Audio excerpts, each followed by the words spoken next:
안녕하십니까. 교사가 되려고 하는 젊은이들에게 드리는 저의 두 번째 편지를 이제 보내드리도록 하겠습니다. 자, 계속해서 허상 깨기를 진행을 합니다. 두 번째 허상 깨기는 바로 여가 시간의 허상 깨기입니다. 이건 굉장히 크죠. 실제로 그 중에 왜 교사를 하려고 하느냐 이렇게 물어봤을 때 그 이유로 상위권에 나오는 것들이 가르치는 일 외부의 것들이 많았습니다. 가령 안정적인 소득이라든지 혹은 정년이 보장되고 연금 등으로 인해서 노후가 보장된다. 혹은 그리고 세 번째로 나오는 게 방학 등 여가 시간이 많아서 이른바 워라밸이 가능하다. 이런 이유죠. 이런 식으로 그 일 자체가 아니라 그 일을 하는 과정에서 주어지는 다른 보상들을 목적으로 어떤 일을 하게 될 때 이거는 이제 우리 외적 동기화가 되었다 이렇게 얘기하거든요. 근데 사실은 외적 동기화가 되어서 어떤 일을 할 때는 그게 단기적인 일은 이게 가능한데요. 그거를 장기적으로 다만 외적 동기를 위해 외적 동기하고 그 일 외재적인 목적 그것만을 얻기 위해 가지고 어떤 일을 장기간 그것도 쉽지 않은 일을 장기간 한다는 건 사실 굉장히 어려운 일입니다. 그렇게 끌고 가기에는 교직에게 주어지는 여러 가지 그 보상이나 혜택이 그렇게까지 엄청난 것도 아니고 말이죠. 그래서 저는 많은 젊은이들이 교직에 있는 그 외적인 보상을 자꾸 생각하는 건 별로 바람직하지 않다고 생각하고요. 만약 그런 이유 때문에 교사가 되려는 젊은이들이 많아지고 경쟁이 엄청나게 치솟는다면은 차라리 그거는 경쟁률이 뚝 떨어져 있던 그 옛날만도 못하지 않을까 이런 생각도 합니다. 특히 그 중에 바로 이 여가 시간에 대한 거 말이죠. 이 여가 시간이 많을 것이다. 그래서 워라밸이 가능할 것이다. 이건 저는 이렇게 생각합니다. 이거는 허상이다. 절대 여가 시간이 많지 않습니다. 물론 뭐 이게 알고 보면 연가를 쓸 수 없고 연가 보상비도 없고 학기 중에는 아파도 병가도 쉽게 못 내기 때문에 이런 것들은 감안하면은 방학이 결코 많은 게 아니다. 이런 얘기를 하는 게 아닙니다. 방학이라고 하는 기간을 포함해서 혹은 해를 바라보며 퇴근을 할 수 있는 뭐 교사도 알고 보면 야근하는 사람 많다 이런 얘기 그것도 그런 얘기 하지 않습니다. 맞습니다. 4시 반에 퇴근합니다. 4시 반에 퇴근하고 저도 다른 직장을 다니다가 교사가 됐는데 처음 퇴근하면서 해를 보면서 퇴근하는 게 얼마나 반가웠는지 모릅니다. 출근할 때도 해 못 보고 퇴근할 때도 해 못 봤거든요. 그럼에도 불구하고 빨리 퇴근해서 집에 간 시간 혹은 학교에 출근하지 않는 방학이라는 시간 이 모든 것들이 절대로 여가가 아니다라는 얘기를 드리려고 하는 겁니다. 왜냐면요 그렇게 얘기하면 무슨 소리냐 방학만 되면은 선생님들이 이렇게 막 여행 다니고 막 자랑질 하지 않느냐 와 하고 놀러 다니고 그러지 않느냐 막 이렇게 이야기하시는 분들도 있을 겁니다. 혹은 그 맛에 선생한다라고 얘기하는 분도 설마 있을 수도 있겠죠. 하지만요 그것이 다 일입니다. 왜냐면요 교사는 교과 내용만 혹은 교과서만 가르치는 사람이 아니거든요. 교사가 가르치는 거는 자신의 삶 그 자체입니다. 에이 무슨 교사가 그렇게 노력하는 선생님들이 얼마나 있다고 그래 뭐 이렇게 얘기하시는 분도 있을지 모르겠는데요. 저는 여기서 반드시 긍정적인 의미만을 뜻하지 않습니다. 긍정적이든 부정적이든 교사는 자신의 삶을 가르칩니다. 오히려 교과서나 교과 내용만 가르치는 게 더 어렵습니다.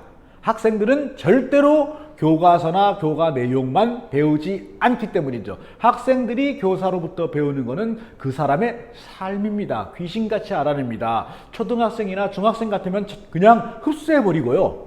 중학교 3학년 이상쯤 되면은 비판적으로 검토합니다. 저 선생은 이런 식의 삶을 사는 사람이구나 이러면서 거기에서 사랑과 존경이 나오는 거죠. 그러니 교사에게 여가 시간이 과연 있을까요? 학교에 없는 시간, 일하지 않는 시간, 일상생활을 하는 시간, 평소의 생활 습관 이 모든 것들이 다 학생들에게는 살아 움직이는 교재가 된단 말입니다. 그렇기 때문에 교사는 삶을 부지런히 가꾸어야만 합니다. 실제로 교육은 어떤 식으로 이루어지냐면요, 이런 식으로 이루어지는 겁니다. 그러니 여가 시간이라는 게 있을 수가 없죠. 삶 전체가 가르치는 시간이라니까요. 굉장히 무시무시한 일입니다. 그래서 일상생활을 하는 도중에도 굉장한 도덕적 압박을 느끼기도 하고요. 혹은 과학 선생님 같으면 샤워를 하면서도 갑자기 수업 내용이 생각나기도 하고 그렇습니다. 삶과 떨어질 수 없는. 그렇기 때문에 어떤 교사가 더 훌륭한 교사가 될까요? 그 삶을 확장할 수 있는 교사가 더 훌륭한 교사가 되는 겁니다. 긍정적인 방향에서 확장할 수 있는 교사가 되는 거죠. 기본적으로 일단 교사가 학생보다 더 많은 배움을 가지고 있는 건 사실이겠죠. 그리고 학생 중에서도 교사가 알지 못하는 것들을 알고 있는 학생들이 있을 수도 있습니다. 그런데 이 학생은 이걸 모르고 이 학생은 이걸 모르겠죠. 그러나 교사는 이만큼을 알고 있기 때문에 이 학생들의 알을 다 같이 엮어서 하나의 알무로 만들면서 이들을 모두 성장시키는 거. 이게 이제 교사가 하는 역할입니다. 물론 거기에 자신의 그동안의 암도 포함이 되겠죠. 그렇다면은 교사가 이 자신의 알의 폭을 점점 넓혀 나갈수록 더 많은 학생의 배움들을 포괄해 가지고 엮어줄 수가 있겠죠. 그렇기 때문에 교사는 평소에도 계속해서 이것을 확장시켜 나가야 합니다. 그러면서 점점 이 세상의 진리 중에 자신이 알고 감당할 수 있는 폭을 넓혀 나가야겠죠. 이게 설마 교과서 안에 다 있다고 믿는 분은 아무도 없지 않겠습니까? 자, 그러면은 이렇게 삶 속에서 삶과 알을 확장시켜 나가려면 학교집 이렇게 살아서는 곤란하지 않겠습니까? 저는 그래서 방학이라고 하는 기간은 무조건 필요하다고 생각합니다. 엄밀히 말하면 저는 아예 수업이 없는 시간에는 교사가 되도록 학교에 안 남아 있으면 좋겠습니다. 밖으로 튀어나가야 됩니다. 학교라고 하는 공간은 굉장히 답답하고 제한된 공간이거든요. 여기에 계속 매여 있는 교사로부터는 그 답답한 것밖에 배울 게 없습니다. 밖에 나가면 놀지 않느냐 그러는데 차라리 노는 게 낫습니다. 노는 과정에서도 배울 수 있거든요.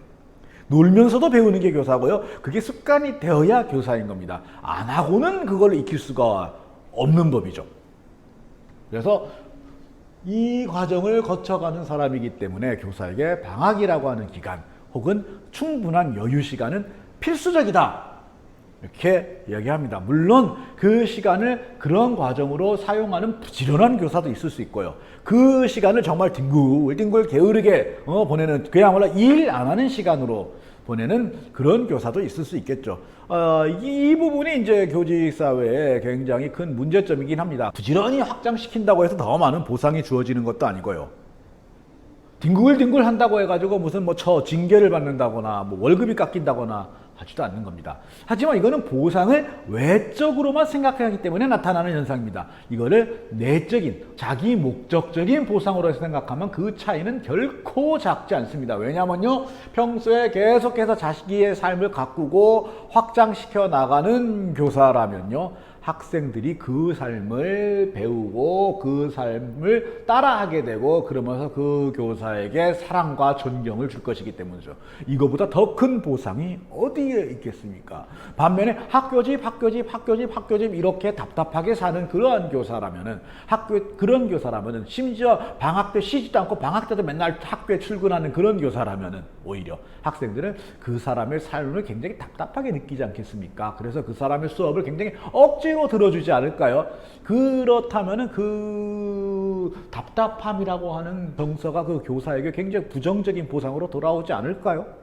그래서 저는 교사의 여가 시간은 교사에게 굉장히 중요한 시간이다. 반드시 있어야 된다. 그거 가지고 자꾸 세상에서 뭐라고 손가락질하면서 타박을 하면은 절대로 그것에 대해서 미안해하지도 말고 불안해하지도 말고 당당하게 누려라.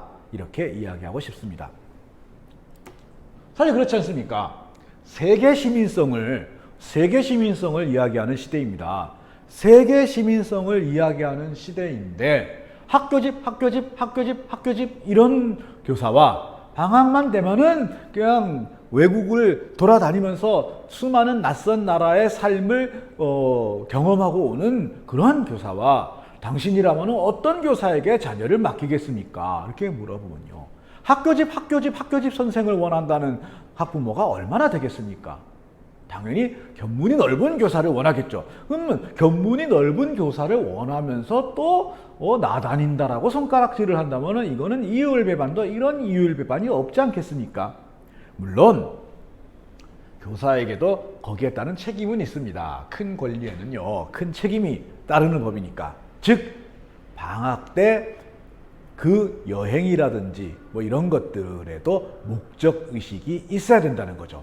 단순한 관광 혹은 쇼핑 혹은 유흥 이런 걸로 그 시간을 쓰면 안 된다는 겁니다. 물론 그런 걸로 쓸 수도 있죠. 단 그때는 뭘로 써야 될까요? 그렇죠. 노동자들의 권리인 연가를 사용하면 되는 겁니다. 방학 때 외국 여행을 나간다고 칩시다. 그런데 그게 그냥 관광지를 둘러보고 쇼핑을 하고 휴양지에서 쉬기 위한 목적이라면 그거 상관없습니다. 단 41조 연수가 아니라 뭘로 쓰면 연가로 쓰면 되는 겁니다.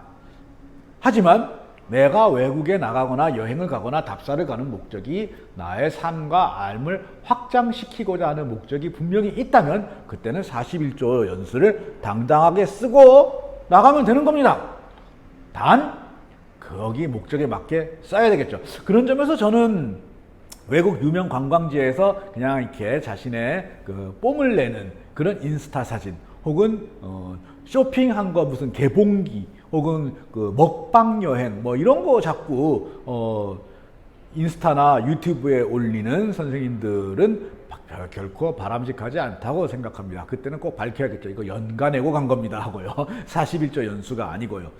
오히려 교사는 여행을 가도 남다르네 이런 느낌을 주는 그러한 것들을 좀 많이 만들어야 되지 않을까요? 심지어 먹방을 가도 교사의 먹방은 일반인과 좀 다르네 이런 것들을 느끼게 만드는 그런 먹방 사진이나 영상을 만들어주면 안 될까요? 저는 그런 생각을 합니다. 저는 실제로 그게 남달라야 한다고 생각하고요. 그게 바로 교사의 여가입니다. 그리고 그런 점에서 교사의 여가는 많기도 하고 터무니없이 부족하기도 한 셈이죠. 저 같은 경우에는 제가 확장하고자 하는 저의 안과 삶의 목표에 비해서 저에게 주어지는 여가 시간이 너무도 작다고 생각하는 편입니다. 그리고 학생들도 그거를 알고 있죠. 그래서 학생들은 저하고 만날 경우에 항상 자기들이 생각하던 것보다 훨씬 넓은 세상을 마주하게 되는 거죠. 저는 그것이 바로 교사의 진정한 가르침이라고 생각합니다. 그리고 거기에 아주 필수적인 게 바로 충분한 여가 시간이라고 생각하고요. 네, 오늘 여기까지 말씀드리도록 하겠습니다. 고맙습니다.